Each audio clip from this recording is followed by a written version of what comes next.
హైదరాబాద్లో ఇంటి ముంగట ఇడిచిన చెప్పులు బూట్లనే దక్కనీయకుంటే ఎత్తుకపోతున్నారు.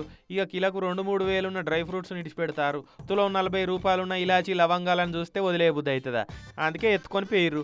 ఇగో ఇది భద్రాచలం కొత్తగూడెం జిల్లా అశ్వాపురం కాడున్న ఒక హోటలు. రాత్రి మంచిగా హోటల్ బంద్ చేసి గట్టిగా తాళాలు వేసుకొని పోయిండు ఓనరు. ఇక ఓనర్లు పోయినాక అర్ధరాత్రి డ్యూటీకి ఎక్కిన దొంగోడు హోటల్కు కన్నం పెట్టి పందికొక్కు లెక్కనే జొర్రిండు.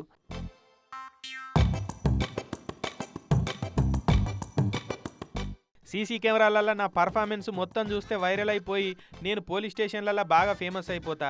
పోలీసు వాళ్ళు ఫోటోలు తీసుకొని వైరల్ చేస్తారు.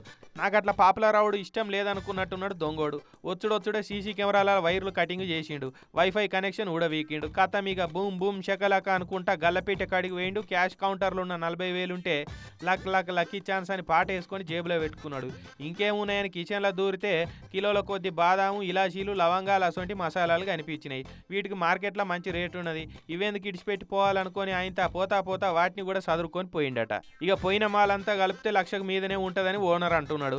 తెల్లారి ఓనర్ వచ్చి హోటల్ తెరుద్దామని చూసేటకల్లా అన్నం పెట్టి ఉన్నది చూసి కంగారు అయిపోయాడు. సీసీ ఫుటేజ్ చూస్తే కెమెరాలలో రికార్డే బంద్ అయిపోయింది.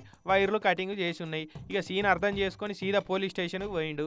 పోలీసు వాళ్ళు కేసు రాసుకొని ఇది తెలిసినోని పనా తెగబడ్డ దొంగల పనా అన్నది ఎంక్వైరీలో బయట పెడతామని అంటున్నారు. ఇక మేమేం ముట్టుకోకుండానే అన్ని పగలగొట్టున్నాయి. ఉన్న కిచెన్ సామాగ్రి స్టోర్ రూమ్ కూడా పగలగొట్టి ఉండడం జరిగింది. అందులో ముఖ్యమైన సామాను మొత్తం ఎతకడం జరిగింది.